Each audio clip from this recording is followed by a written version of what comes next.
Bapak Kiai Haji Muhammad Syauqi Hamzah, kepada Pelajaran Imam Kiai Haji Muhammad Syauqi Hamzah, kami persilahkan atas nama Sallallahu Nabi Muhammad. Sallu alaihi.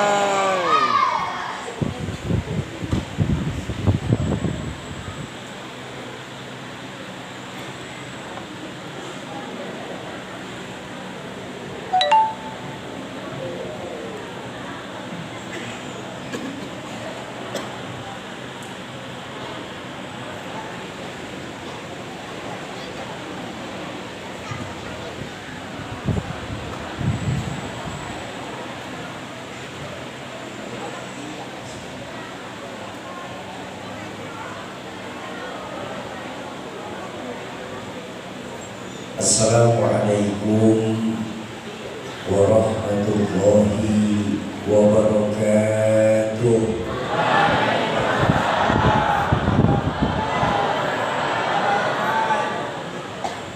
Alhamdulillahilladzi asra bi'abdihi laylan minal masjidil haram ilal masjidil aqsa. Wassalatu wassalamu ala Sayyidina Muhammadin Sayyidina wa maulana Muhammadin wa ala alihi wa ashabihi ahli sidqi wa tuqa, amma ba'du. Hadratul mukarramun, para alimin ulama, para asatiz dan ustazat, para hujjaj, para sepuh dan bini sepuh, wabil khusus pengasuh pondok pesantren Hidayatul Muqtadin,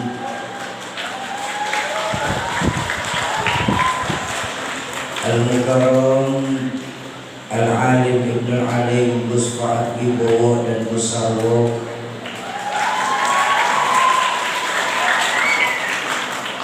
segenap pengurus MUI Kecamatan Sabak Awuh Mukarram Ustaz Nahrawi yang tadi sudah membacakan ayat suci Al-Qur'annya, Al-Mukarram Ustazah Dita. Mudah-mudahan Allah panjangkan usia guru-guru kita dalam ketaatan kepada Allah Subhanahu wa Ta'ala.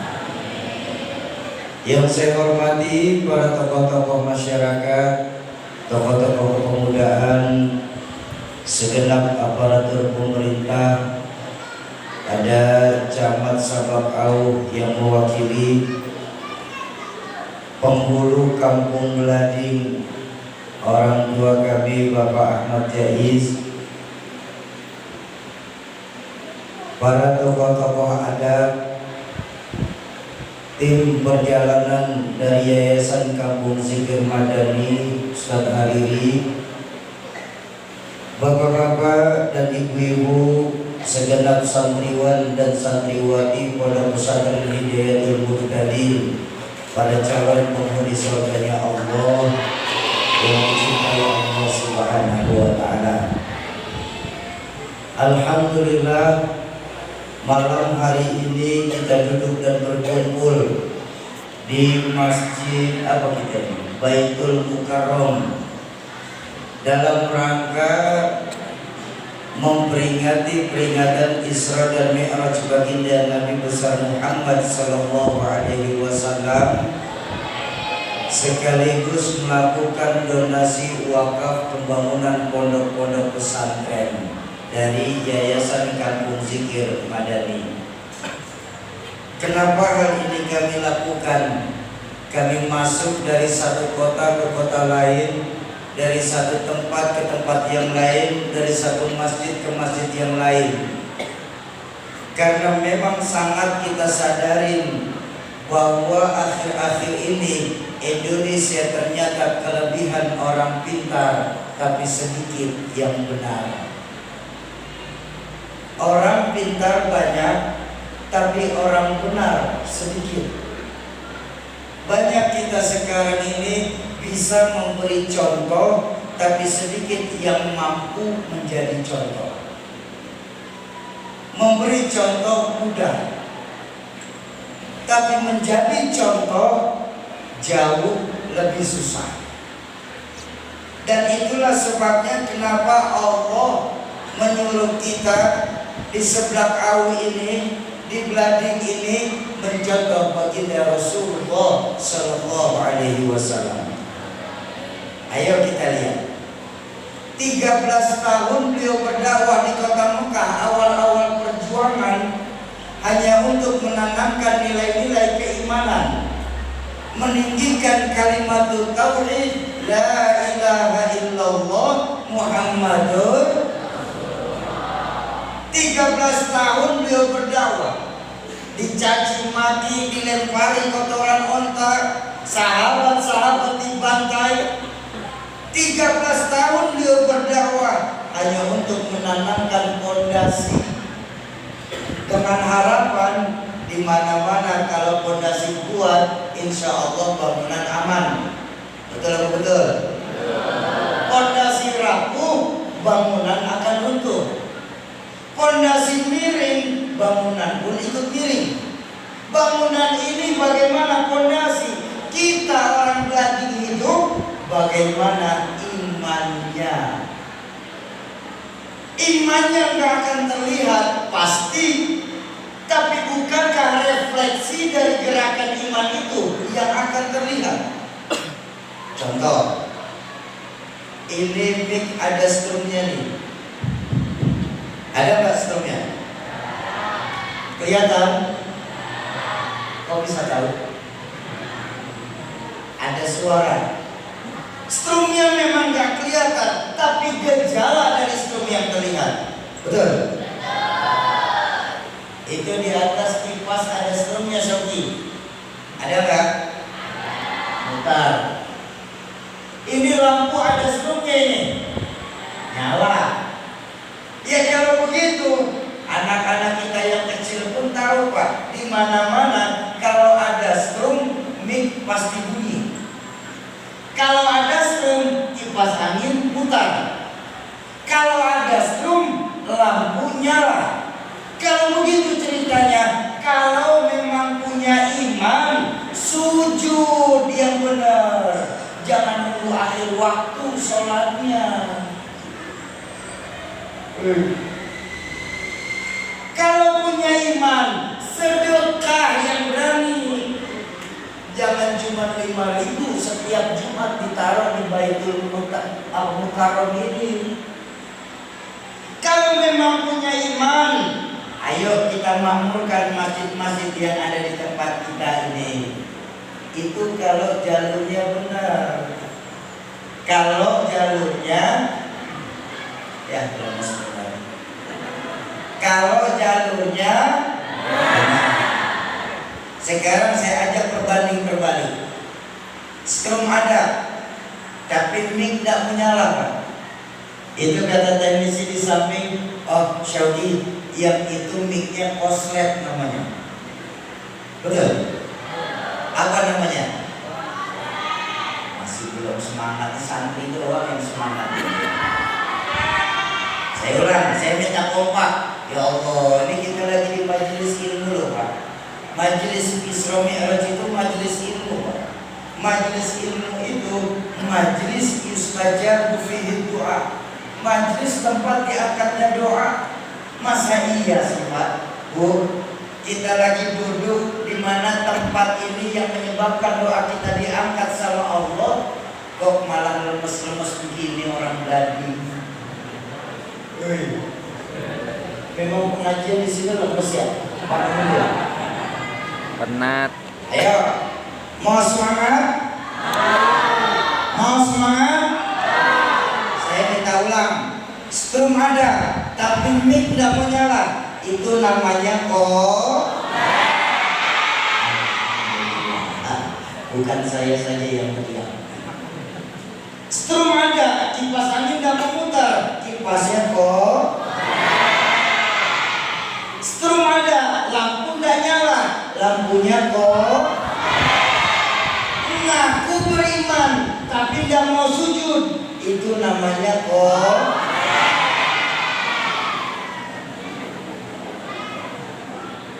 ngaku imannya besar, rumah dekat masjid bagus, gak mau menghidupkan sholat berjamaah di masjid, itu namanya udah jelas ya. Ya, di peringatan Isra Mi'raj ini yang koslet dibenerin dulu di blading. Supaya apa? Supaya blading jangan sampai kebakaran karena ada yang koslet. Setuju? Ya sudah, kalau setuju ayo langsung tutup pakai doa.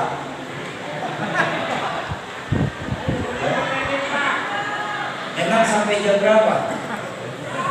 Jam 12. Sanggup jam 1. Kuat? Saya enggak. Yang sanggup terusin, saya pulang. Bapak Ibu jamaah ma'asyiral muslimin dan muslimat, para calon penghuni surganya Allah yang dicintai Allah Subhanahu wa taala. Makanya atas dasar itulah menciptakan generasi-generasi yang tidak hanya pandai, yang tidak hanya pintar, tapi juga menjadi benar. Saya berharap malam hari ini jamaah Masjid Baitul Mukarram ini mau ikut berpartisipasi aktif dalam rangka wakaf pembangunan pondok pesantren, insya Allah. Baik, Bapak Ibu jamaah ma'asyiral muslimin dan muslimat yang berbahagia, peringatan Isra Mi'raj, peristiwa Isra dan Mi'raj adalah satu peristiwa yang hanya bisa ditangkap dengan nilai-nilai keimanan. Bukan otak gak mampu, tapi otak kita di blading ini terlalu kecil untuk memahami dan mengerti peristiwa sebesar Isra dan Mi'raj ini. Nggak akan pernah bisa otak kita Pak memahami. Bagaimana mungkin bisa baginda Nabi melakukan perjalanan yang amat sangat jauh dalam tempo yang sedemikian singkat, menembus 3 buah alam, alam nasut, alam malakut, alam lahut, alamnya manusia, alamnya malaikat, dan alam ketuhanan. Bedanya di mana Syauki batasannya? Minal Masjidil Haram ilal Masjidil Aqsa. Itu alam manusiawi, alam kita semua nih. Alam malaikat naik ke langit pertama sampai Sidratul Muntaha. Itu alamnya malaikat. Alamnya Allah dari Sidratul Muntaha naik ke Rafraful Akhbar, Mustawa sampai Arsy. Itu jangankan manusia biasa macam kita, Pak. Malaikat saja nggak mungkin bisa tembus sampai ke Arsy. Nah, baginda Nabi menembus 3 buah alam cuma dalam sepertiga malam terakhir. Nggak mungkin, kata kita orang Belanda. Impossible menurut ilmuwan orang-orang Barat. Kita sering lupa bahwa Isra Mi'raj maunya Allah. Ketika bertemu dengan maunya Allah, apa yang gak mungkin buat Allah? Betul-betul. Oh, Allah berfirman dalam Al-Quran mengingatkan kepada kita semua, idza arada syai'an ayyakula lahu kun fayakun. Kalau Allah sudah punya kehendak, Allah cukup bilang jadi, maka terjadilah. Kalau hukum otak kita di blading ini, Pak, hukum otak kita ini hukum terbentur pada 2 perkara, sebab akibat. Ini hukum otak nih. Contoh, hukum otak begini, hukum otak kita. Kalau ada anak kecil, otak kita pasti berpikir, itu ada anak kecil, pasti ada ibu, pasti ada bapak. Betul apa betul? Kenapa? Ibu bapak namanya sebab, anak namanya akibat. Oh. Gara-gara kerjasama yang baik antara ibu sama bapak, keluar anak. Itu hukum otak. Tapi kalau hukum Allah nggak mesti kayak begitu. Nabi Adam, ibu nggak ada, bapak tidak ada. Allah mau jadi Nabi Adam. Jadi apa tidak? Jadi. Nggak akan pernah bisa, Bang. Nggak akan pernah bisa, Dek. Bagaimana penciptaan Nabi Adam diselidiki dengan ilmu yang paling mutakhir sekalipun. Kok Nabi Adam bisa ada ya? Padahal Nabi Adam gak punya ibu, gak punya bapak. Apa mungkin Nabi Adam keluar dari pohon sawi? Nah, di sini otak kita mesti tahu diri. Itu bukan wilayah kamu, tak otak. Makanya kemarin sempat ada peristiwa yang agak menghebohkan yang dibuat oleh seseorang yang mempunyai laptop Habib Ribu.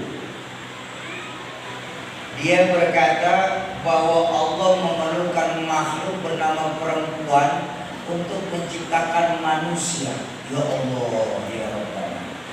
Ini kan prihatin. Makanya keluar dari mulut dia yang jahil itu, maka kepada perempuan kita nilainya ibadah, bukan berbakti kepada orang tua, tapi ibadah kepada orang tua, kepada perempuan. Ini kan prihatin. Kenapa? Akibat mempelajari Al-Quran cuma sebatas tekstual, tidak berdasarkan ilmu. Kok begitu, Sofi? Karena bahasa Al-Quran terlalu luas untuk diterjemah, untuk diartikan dan dipelajari lewat terjemahan belaka. Contoh. Ada dalam Al-Quran di mana Allah berfirman begini. Bismillahirrahmanirrahim. Innal ladzina amanu wal ladzina hadu wan nasara was-sabiin man amana billahi wal yawmil akhir wa 'amila shalihan falahum ajruhum 'inda rabbihim wala khaufun 'alaihim wala hum yahzanun. Al-Quran surah Al-Baqarah. Kita lihat artinya. Dalam artian, dalam terjemahan, sesungguhnya orang-orang yang beriman, baik mereka dari Yahudi, Nasrani ataupun Sabiin, siapa saja di antara mereka yang percaya kepada Allah dan hari akhir, serta mereka melakukan kebaikan-kebaikan, mereka tetap mendapatkan pahala dari Tuhan, serta tidak ada rasa takut sedikit pun dalam diri mereka, dan mereka juga tidak pernah bersedih hati. Itu terjemahan. Kalau kita mau mengambil hukum dari ayat ini, Pak, maaf, insya Allah kita akan terjebak pada pluralisme yang dangkal, membenarkan semua agama. Kok begitu, Syafi? Karena dalam ayat ini mutlak tidak perlu beragama Islam untuk mendapatkan pahala dari Allah. Apapun agamanya, mau Nasrani, mau Yahudi ataupun agama Sabiin, kalau mereka melakukan kebaikan dan mereka yang penting percaya kepada Allah dan hari akhir, mereka tetap mendapatkan pahala dari Allah. Ini kan sangat bertolak belakang, di mana dalam ayat lain Allah mengingatkan kepada kita, wa may yabtaghi ghairal islami dinan falan yuqbala minhu wa huwa fil akhirati minal khasirin. Dan barang siapa yang mencari agama selain Islam, sungguh mereka akan tertolak semua amaliannya, dan di akhirat nanti mereka termasuk orang-orang yang merugi. Bayangkan. Makanya ayat innal ladzina aman ini ayat yang disenangi oleh orang-orang sekular dan liberal. Mereka lah yang berkata bahwa semua agama itu benar, semua agama itu baik. Innalillahi wa inna ilaihi raji'un. Bahwa semua agama baik, mungkin saya setuju. Semua agama baik. Tapi kalau bicara semua agama benar, kenapa saya berani setuju semua agama baik? Karena pada dasarnya tidak ada agama apapun mengajarkan kejahatan. Semua agama benar. Nanti dulu. Kalau sudah bicara semua agama benar, koma, jangan titik. Semua agama benar, koma, bagi pemeluknya masing-masing, baru titik. Kenapa? Saya khawatir kalau di Blading ada yang sudah berani bicara semua agama benar, semua agama benar, nanti akan ada dari Blading ini, Pak, Islam yang ke Kristen-Kristenan, Kristen yang ke Buddha-Buddhaan, Buddha yang ke Hindu-Hinduan, Hindu yang ke Konghucu-Konghucuan. Akhirnya kita di Blading sudah tidak lagi pakai agama.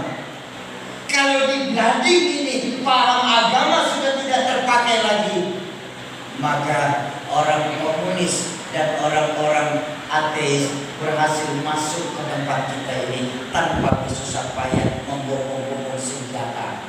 Innalillahi wa inna ilaihi raji'un. Ini prihatin. Orang-orang sekular dan liberal menguatkan pendapat semua agama benar di bawah naungan dalih toleransi.